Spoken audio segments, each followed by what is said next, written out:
Assalamualaikum warahmatullahi wabarakatuh. Salam sejahtera, salam sehat untuk kita semua. Harapan saya buat teman-teman juga bersama keluarga, ya sehat-sehat, baik-baik semua ya. Oke, banyak yang menanti, ya, apakah pelatih baru kita, Patrick Kluivert ini, akan menambah lagi amunisi yang akan datang untuk memperkuat tim nasional atau tim Indonesia untuk mengarungi pertandingan-pertandingan sisa di antara Maret dan Juni. Ya, ada Australia, Bahrain, Cina, dan Jepang. Ya, kita memang belum tahu, tapi itu harapan banyak. Kalau kita ingin terbang tinggi, ingin kuat, bahwa kita harus punya tim yang kuat. Ya, makanya saya coba untuk mengajak teman-teman semua, kita fokus saja untuk mengawal, ya, memberikan dukungan untuk timnas kita, ya, timnas kesayangan kita, ya, siapapun pelatihnya, termasuk dengan pelatih baru yang datang, Patrick Kluivert. Tapi pertanyaan-pertanyaan yang diarahkan ke saya banyak, ya, DM saya dan telepon, Bung, ini kalau ini masuk gimana? Kalau pemain yang ini masuk gimana? Ya, kalau terakhir ini kan kita bisa mendengar bahwa Ole, ya, sedang diurus semua. Jairo juga akan OTW menyusul karena sudah ada pembicaraan dengan PSSI. Nah, lalu siapa lagi Bung yang akan masuk? Saya pikir kalau memang mau kuat, ya tidak akan mungkin kita akan dengan pemain seperti ini. Memang sekarang sudah pada oke semua, apalagi kan kalau Ole dan Jairo masuk akan lebih kuat. Ketika kita melewati dua pertandingan itu ke arah bulan Juni, ada Cina dan Jepang, saya pikir akan ada tambahan-tambahan. Dan untuk itulah ketika Patrick Kluivert ini mengajak dua asistennya, Alex Aki dalam strategi, ya, analisis pertandingan ini bagus Alex, bersama dengan Dani Lansat, mantan gelandang tim nasional Belanda, ya. Dan saya pikir dua orang ini adalah dua orang yang mungkin saya tepat untuk bisa membantu Patrick Kluivert dalam meningkatkan performa tim Indonesia. Nah, mereka tahu siapa yang akan didatangkan kalau ada penambahan ini, teman-teman, ya. Karena nama-nama yang beredar selama ini itu, ya, kalau saya dengar, ya, Pascal, ya, Pascal Struijk akan masuk, Ryan Flamengo, ya, Tristan Goyer, ya, yang lagi santer kemarin kan itu kan Michel Becker yang dari Atalanta yang kemudian dipinjamkan ke Lille. Karena Pak Erik juga sudah bilang waktu ditanyakan juga banyak wartawan kemarin tentang Michel Becker ini, Pak Erik bilang memang masih dicari, agak sulit untuk latar belakang dia, keturunan dia, apakah ada dari orang tuanya, bapak, ibu, atau sekarang kakek neneknya. Ya, itu yang masih sulit, harus ditelusuri terus. Tapi kalau ini memang oke, dia punya keturunan berdarah Indonesia, wah ini bagus, Michel Becker. Tapi dia kan di posisi bek kiri, nggak apa-apa, walaupun sudah menumpuk, dia bisa bermain juga lebih ke bek tengah atau ke gelandang bertahan, ya, tinggal urusan dari pelatih. Tapi ini kan pemain bagus, talenta yang luar biasa, masih muda juga, 24 tahun. Nah, selain Michel Becker ini kan saya udah bilang tadi, Pascal Struijk, Ryan Flamengo, ya, kemudian Tristan Goyer. Ini kan yang bisa diambil. Tapi semua ini pemain-pemain belakang. Sedangkan pemain-pemain belakang kita kan sudah menumpuk, sudah banyak. Kalau bisa dilihat, Jai Itzes, ya, sudah ada di sana, Mes Hilgers, Kevin Dix, belum kita punya Justin Hubner, ada Jordi Amat. Apalagi kalau Elkan Bagot balik masuk, makin banyak sana. Rizky Ridho yang ada di sana. Nah, Pascal Struijk itu back tengah. Ya.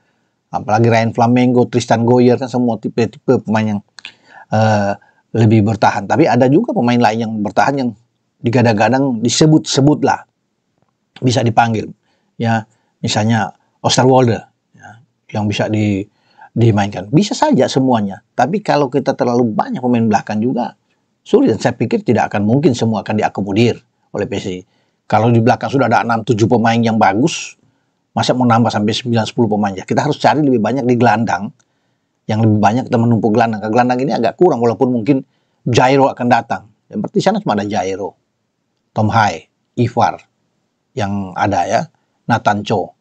Kecuali memaksimalkan misalnya Justin Hubner, karena kan sudah banyak di belakang tuh bisa didorong sebagai gelandang bertahan. Justin bisa didorong karena kita kalau di Indonesia kan kita masih punya ada Ricky Kambuaya yang bisa dimainkan. Tapi kalau melihat dari sini memang kita perlu untuk gelandang-gelandang tambahan, gelandang paling tidak ada 7 lah gelandang tuh bagus, 78, sehingga banyak pilihan bagi Patrick, dan Patrick lebih tahu. Danny Lansard saya pikir lebih tahu, apalagi dengan Alex Potter. Siapa yang mereka ingin datangkan? Tentunya kan ini akan dikaji, akan dilihat. Belakang kalau sudah cukup dengan 8 pemain, bahkan mungkin bisa sampai 9, ya paling mungkin cuma satu yang bisa masuk. Katakan Pascal Struijk yang akan masuk di sana untuk bisa menambah kekuatan di belakang. Nah, kalau di tengah itu ya ada nama lain, Million Man Hoof, yang bisa masuk, yang lebih melebar juga, lebih ke sayap ya. Akan ada Miliano Jonathans. Ini dua pemain yang bisa bermain sebagai gelandang serang.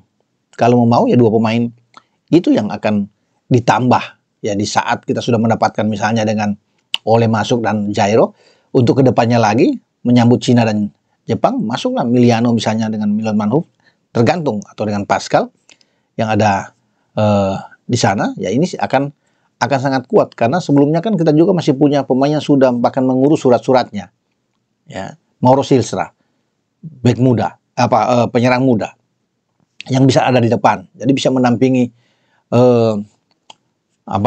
Ole Romani yang ada di sana. Ada Rafael Struijk juga ada di depan. Jadi kita akan tunggu teman-teman ya untuk bisa melihat bagaimana kombinasi yang akan dilakukan oleh pelatih baru ini, terutama asisten-asisten mereka, untuk mengakomodir pemain-pemain tambahan.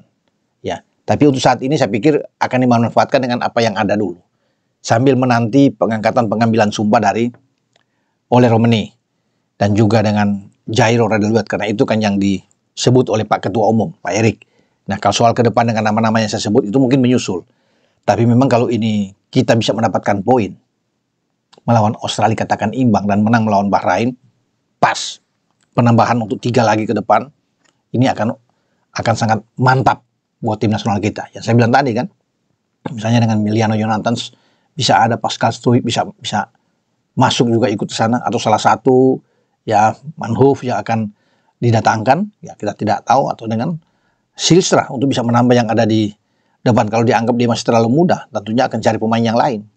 Tapi saya pikir ya, Alex Potter dan Danny Lansard akan lebih tahu, lebih banyak menggali tentang potensi-potensi, bakat-bakat pemain muda untuk masuk di tim nasional, untuk bisa mendukung tim ini bisa terbang tinggi. Karena tujuan utama dengan kedatangan mereka bagaimana membawa tim Indonesia itu lolos Piala Dunia. Ya. Kalau bukan lolos Piala Dunia, buat apa mereka didatangkan? Ya. Karena tujuannya, target goalnya itu ke sana.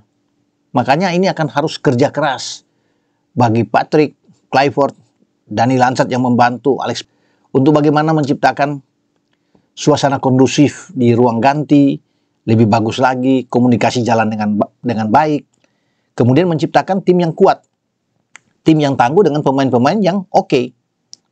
Makanya kita akan tunggu teman-teman ya. Ini siapa yang akan menyusul lagi untuk bisa datang. Nah, kalau soal penjaga gawang harus perlu ada satu lagi. Saya pikir tidak masalah kalau memang dicoba untuk Emil Odero datang untuk melapis Martin Paes. Oke lah. Ya bagus lah, kita punya 2 penjaga gawang yang baik ya, untuk bisa, kalau kita ingin melenggang ke Piala Dunia harus kuat. Tidak boleh hanya mengandalkan dengan Martin Paes sendiri. Kalau dia cedera atau kena akumulasi kartu, bahaya. Tidak penjaga gawang yang kuat. Ya, saya pikir apapun ya, baik buruknya, apapun untuk kelemahan, kelebihan, ya bisa saja dengan Emil bisa didatangkan. Tapi semua kembali ke federasi, PSSI yang lebih tahu, Patrick Kluivert yang lebih tahu siapa yang mereka akan akomodir untuk bisa masuk, termasuk di penjaga gawang. Oke, dengan saya Bung Ropan berbicara segala kemungkinan pemain-pemain tambahan yang akan masuk ya, terutama di lini serang kita. Karena saya sudah sebut tadi kan, ada Ole di depan, bahkan kita masih punya Ragnar Oratmangun, ada Rafael Struijk juga yang ada di sana, tapi perlu untuk penambahan. Paling tidak satu lagi akan masuk ke sana, sehingga kita akan lebih kuat. Dengan saya Bung Ropan. Ciao.